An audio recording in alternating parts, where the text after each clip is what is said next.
if you ask these questions each and every day, I'm going to promise you that not only do you ask these questions, but you answer them and you act on them. Professionally, you want to do it personally as well? If you don't see your life enhanced professionally, and I'm going to say personally, I might send a bill to Mike, but that's okay, is that do this professionally and personally each and every day. I'm going to tell you in 21 days straight, your lives will be enhanced. Things are going great at work, they're going to be even greater. If they're going good, they're going to be better. If they're not going so well, they're going to be better. I am promising you this, but don't do it after 1 or 2 days. Do it each and every day. It says it takes 21 days straight, good, bad, or indifferent, to form a habit. I want to challenge you. What must I be doing more of? What must I be doing less of? And what must I be doing new? Now you might say, wow, this is so simple. Life is not complicated, folks. We make it complicated. The mind thinks, the heart knows. This is what your heart is telling you to do. Ask these, answer them, and act on them, and watch your lives be elevated.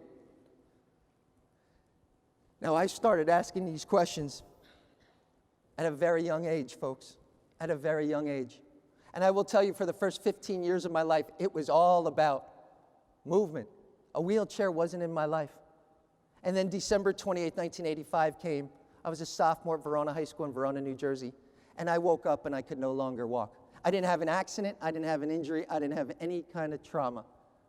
I had a very rare stroke that just burst and bled, was in my body since birth, and it was my time. Left me paralyzed from about my belly button down to my toes. No accident, no injury, no trauma. I was told that I would never be able to walk again. And then many years later, I was told that I would never be able to father my own children. Folks, being able to father my own children, I'd be blessed if I could adopt a child. It's still something my wife and I talk about doing. And guess what? If I adopted a child, it would still be my own child. I understand that, but from my own flesh and blood, my own biological, I wanted to have my own children. I've taken 2 wonderful tours around the world. Before my second trip around the world, my wife's first trip, been married almost 18 years now.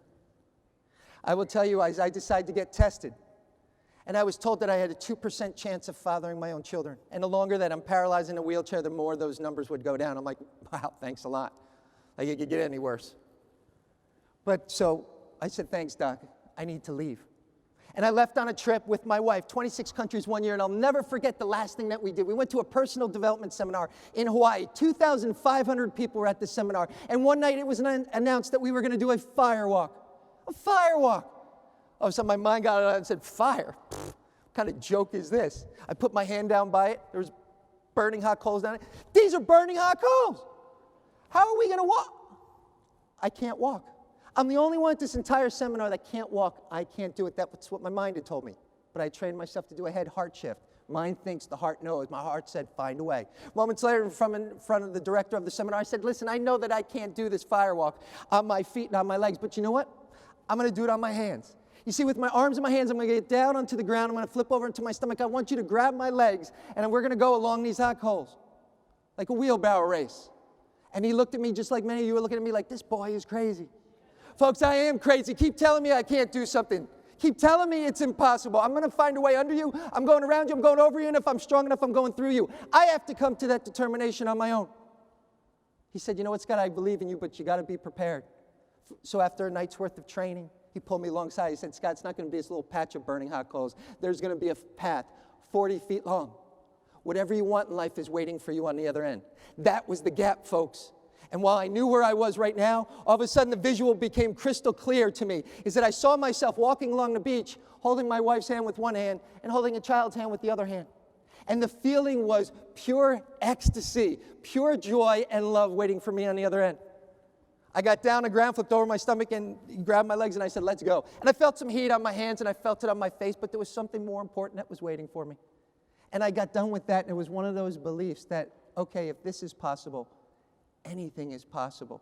If you think about that in our lives, in which we said, wow, is it tough? Yeah, it might be tough. Is it impossible? If it's impossible, maybe it's going to take a little bit longer. So a few weeks later, after that wonderful experience, we're back at home. I had just been retested about the chances of fathering my own children. All of a sudden, shortly thereafter, I go meet with my doctor in a room. He goes, shut the door. Not even please. He goes, shut the door. I shut the door, and he said, what in the hell have you been doing? And I said, why? And he says, you've just defied logic. You've just defied years and years of research. You now have a 55% chance of fathering your own children. What in the hell have you been doing? So with a great big smile on my face, I tapped the center of my chest. And I said, Doc, there's something that's unquantifiable. And it doesn't exist within some of us. It exists within all of us. And that's the power of belief. Just to tell you where the power of belief can take you, is it can take you to your own family.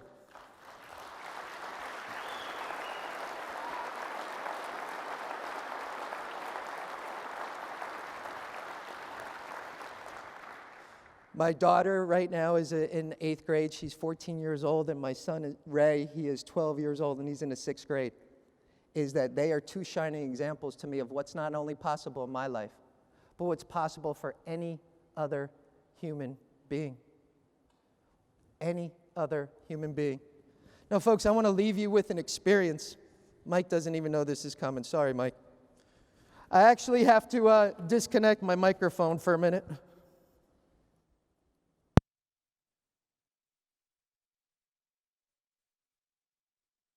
But in New Jersey, we're allowed to do that. Those are the only New Jersey people who are allowed to. I want you to imagine this cushion down here. It's my bed.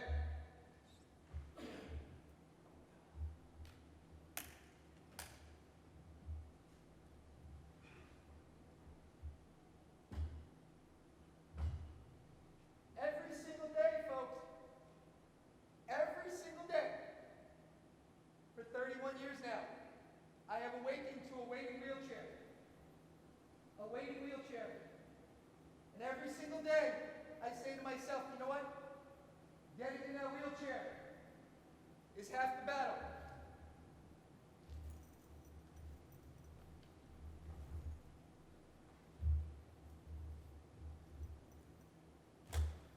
Now, wherever my life takes me, with my power to choose, that's the other half of the battle.